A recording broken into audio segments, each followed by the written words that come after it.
pieces of legislation other than budget support.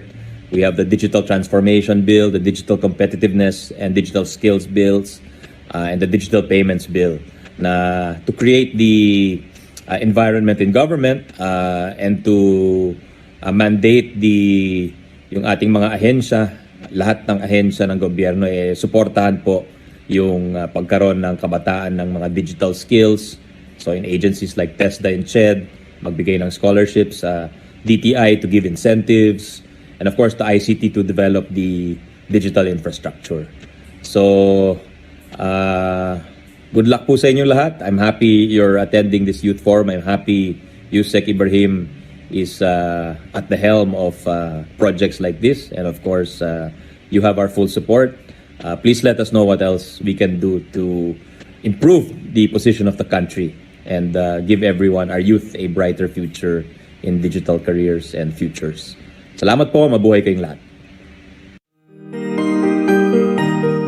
Thank you, Senator Angara. Now, our next speakers are actually father and son. Mr. Joey Gorango is currently chairman of the CAPI's ICT Council.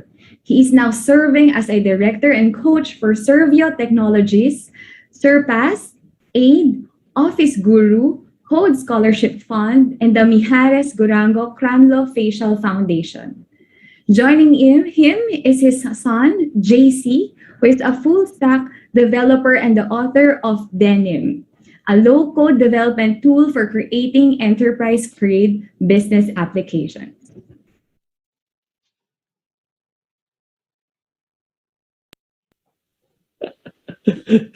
Good morning. Welcome to everybody. Greetings from a social distance. My name is Joey Gorango, as they introduced me. And I'm here to get this session started about what it's like to be a developer or a programmer. Okay, and just to get things started, let me tell you a little bit about myself. I mean, I'm older than probably all of you, but when I started my career in IT, I started out as a programmer. And I'm self-taught. I don't have a college degree, but I did teach myself how to program. And I was a professional developer for probably the first 20 years of my career before I shifted from doing that to running my own company full time. And I haven't actually programmed in about 15 years, which is why for this session, when they invited me to do this, I suggested that rather than listening to me talk about how to be what it's like to be a programmer, I would bring along somebody who is still a programmer or a professional developer. And that is my son, my youngest son. And he'll introduce himself later on, but his name is JC. So he'll be doing most of the narrating in this session. The way we structured this now is that I'll be doing a bit of an introduction like I'm doing now. He'll be doing a bit of an introduction, and I've prepared 6 questions to ask him along the way. It's only 20 minutes, so we can't spend too much time on any of the questions. But the good thing is JC will be joining the panel later on. I think at 11 o'clock today, he'll be joining the panel discussion. And if you have any questions for him, you can certainly ask them. Okay? So that's it. Without any further ado, I'd like to introduce the main speaker, the real narrator for this session, which is my son, professional developer, JC Gorango. Come on. There you go. So, hi. Tell him a little bit about yourself, JC. Hi, I'm JC. I've been working as a software developer for the last 9 years. I grew up here in the Philippines, and when I was 15, I graduated high school, and my dad basically gave me a choice. He said, do you want to start working or do you want to go to college? And he knew I was into computers. Growing up, I'd always mess with my IT teacher in school and screw up the computers one way or another. So I guess he just wanted to test me. I took an internship, and to everyone's surprise, I passed just fine, and I got regularized at that company. I worked in that job for a few years before I decided I should try and branch out and freelance on my own and on the side just to make a little extra money. And that side gig ended up making me more money than my job. So I decided to just just freelance, just do that, for money. And that's where I'm at now. So now I write software independently and I work like directly with clients. Okay, thanks, JC. I'm glad that you're able to introduce yourself to our audience today. So, as I said, I prepared 6 questions, which are probably the most commonly asked questions for people who are looking to get into IT, to get into programming. So, let me start with the first question and then I'll go from there. Okay, so first question. What's your typical workday like as a professional developer? Well, a typical day for me probably has me waking up at like 12. I could wake up later or earlier like today if I wanted to, but I feel like I'm not really a morning person, and if I wake up afternoon, I don't feel so good. Anyway, I'd get up and then I would just kind of chill for a bit, try to defrost. I'll drink some coffee. Like every night, I make some cold brew coffee to drink when I wake up, and I don't know, maybe play with my cats. And after a little bit of reading or watching videos, I'll do some programming for 3 or 4 hours, something like that. And then after that, I might take a break. I mean, usually my workday also consists of other things. Like I do have to sometimes meet with people or like talk to clients, that kind of thing. But yeah, I'll work for 3 or 4 hours. I'll take a little break to maybe play some video games or like work on some of my hobbies or play with my cats. And then after an hour or so, I'll go back to work for a few more hours, and then I'll call it a day and spend the rest of the evening playing with my friends or hanging out with my fiance. Of course, sometimes I do end up taking a really long break, and I have to like spend the rest of the evening working to get something done. But, it's really up to me how I want to manage my time, as long as I'm around to chat and people aren't upset if things aren't getting done. So it seems like you have a fairly varied workday, which usually starts at a little afternoon, and you could probably go quite late in the evening, and sometimes maybe early in the morning, which is, I think, typical of a lot of programmers. They do their best work at night. But it seems like you have a very varied day, although the biggest chunk of time is spent doing programming. And so that's what I want to go with the next question on this thing called programming. So what exactly is programming work? I mean, when you say I do some programming, what is that exactly? Well, so a lot of the people here, probably think that programming is coding, like actually writing code, which, I mean, you do code, you do have to code to program, of course. But that's a lot like saying playing guitar is just playing the right notes in the right order, or saying that speaking is saying the right words in the right order. It's a lot more than that. What programming is to me is codifying the real world, which is like messy and unpredictable, into a system that's easy to understand for people and easy to interact with. The best software in the world is totally transparent. Like you shouldn't even know that it's there, that there's some piece of technology doing something for you. So the best software developers in the world have to have this really deep understanding of the needs of the people that they're writing the software for. And they also need to have the problem solving skills to solve those problems using, software systems.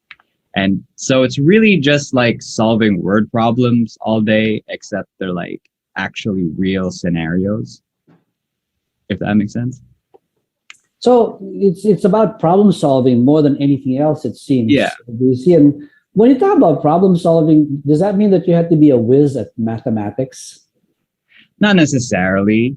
You can also just be kind of good at thinking through problems in general, just like talking through them, and you yourself could still be a programmer. It's not all about math. There's some algebra to it. It's more about logic, problem solving logic than math, right? Because some people think that you have to be a whiz at calculus or something like that to be a good programmer? And it sounds like no, you don't have to be. You do for some industries. If you're mapping statistics or something, definitely you'd want to have some kind of background in mathematics. But you know, like a lot of the systems that I write are like HR or like trying to sell services, e-commerce. So like I don't, you generally don't need to know a lot of math for that. Okay. Let's move on to our third question. The third question is, so anybody here who is looking to get into IT, they want to get into the IT industry. Does that mean that if you want to get into IT, you have to be a programmer? Does someone have to be a programmer to get into the IT industry? Well, I would say no matter what industry you're in, I think you can really benefit from at least learning to code. Like I think code is becoming a very fundamental skill, and especially since we're starting to rely more and more on computers to do stuff for us, you know, it'd be good to know what that's doing. Also, like learning to solve problems in a linear fashion, like you would with writing software, is very useful in a multitude of industries. Like, I think anytime somebody uses the term resourceful to mean something like the person is very intuitive with using the stuff that he has to make things work, I feel like that term resourceful says that somebody thinks like a programmer, even though they're not necessarily a programmer. But other than programmers, I mean, there's a lot going on in IT, and there's many jobs that you can do that doesn't actually involve developing the software. For example, QA testing is necessary and important and often overlooked. Like, I, as a software developer, can write some very fancy automated tests and make sure every little corner of the system has like a test that covers it. But nothing can really compare to a human being using your system and getting incredibly frustrated at some of the decisions you've made. Like, you can write a test to make sure that a button does what you think it should do, but you can't write a test to make sure that you think it should do the right thing. Like, some decisions you have to make, and sometimes you're going to get it wrong. And other than QA, you know, there's also people who manage the IT infrastructure. A lot of companies are moving to the cloud now, you know, with AWS and Google and Azure. But somebody is still back there at Amazon or Google, making sure everything is working, making sure all the hardware is connected. You know, I read that Google has a hard drive failure every hour or so. Somebody has to replace those and, you know, cost it and manage the logistics of that and give everybody laptops. There's also many situations where cloud isn't practical, like at a bank or at any kind of government system. So for those scenarios, you need somebody who knows how to put stuff together and make things work. And even if your company uses AWS or Google Cloud or Azure, somebody still has to manage all of that infrastructure. It's not like you just say, here's my software, make it work. It's a job as well. And that's called DevOps. So there's a lot of stuff in IT other than programming. And, you know, even other than those, like somebody just has to like talk to clients. Somebody needs to be speaking to them. And, you know, you get paid a lot more if you can do that. So it sounds like, JC, that the answer is no, you don't have to be a programmer to get into IT, that there are many other job roles and other career opportunities within the IT industry that does not require you to do programming work, that you don't have to be a programmer. But what I caught at the beginning of what you said, though, is that it does help, not just in IT, but in any profession, to be a good problem solver, which is essentially what a programmer does. So I guess another way to put it is that you don't have to be a programmer to get into IT, But if you want to get into IT and excel at it, having a programmer's mindset would be very helpful. Yeah, absolutely. And also in other industries, just being that guy who solves problems is very useful. Okay, let's move on to our next question. And you've been doing this now, like you said, for 9 years. I've been in the IT industry for over 35 years. But it would be interesting to know, since you've been in it just the last 9 years, when I'm no longer the programmer, but I do other stuff now.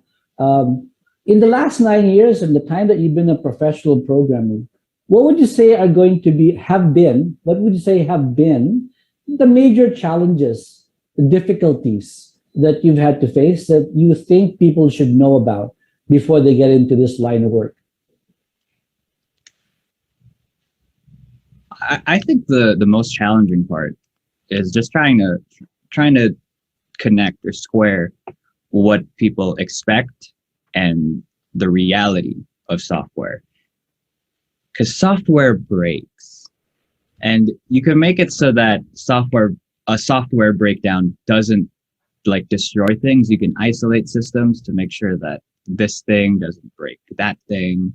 But you really can't stop software from breaking sometimes. I mean, we just saw a few days ago, I think that was last week, that Facebook went down. They're the biggest company, one of the biggest companies in the world, and they hire some of the most intelligent people in the world. And yet sometimes their software just breaks down. And even the software they use at NASA for the Apollo missions, they broke sometimes. And I think the reason is that software and IT in general is a very young industry. It's not like being a doctor or a carpenter where the tools of the trade are standardized and there's standard procedures. There's only really one way to do a tracheotomy. IT and computers have only been around for 60 years if you're going to be generous about it. And the biggest software companies today, like Microsoft and Apple, they only came about in the 80s. That's only 40 years ago. That's within a lot of people's lifetimes. And many people remember a day when there was no Apple or Google. And even if you're not that old, you probably remember when Google wasn't that big.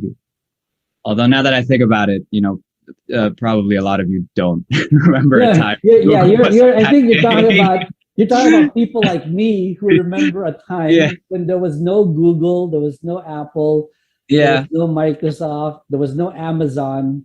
I think most of the people in our audience, JC, don't remember that time because they would have not yet been born. Yeah, but other than being a young industry, it's moving faster than any other industry, and it kind of has to, because there's always new needs for software. There's always new scenarios where you need to use software. It's like, if you think about something like automation, right?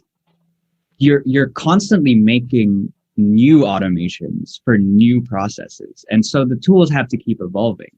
But at a point, it does start to feel like I was a carpenter, and every year they're coming out with a new hammer that for some reason doesn't work with the old nails. But you just have to adapt and try to keep up. I think a good analogy for the not just the newness, but the rate at which the demand for software is accelerating is kind of when the internal combustion engine, which we use in all transportation, was developed. I mean, that was in the early 1900s. And as soon as they kind of got that going, it became quite apparent that everybody wanted one. The demand was just so great that they couldn't make them fast enough. They couldn't get them out fast enough. So today, the same thing is happening with software. It's a fairly new industry. It's a fairly new, I guess you could say, production type industry. But the demand is so great that we can't make software fast enough because there aren't enough programmers to make software fast enough so that they can meet the demands of the market. So it's a demand thing, right? And since we're talking about demand, the fact that there's a lot of demand And supply, the truth is, and I think you know this, not just in the Philippines, but globally, there is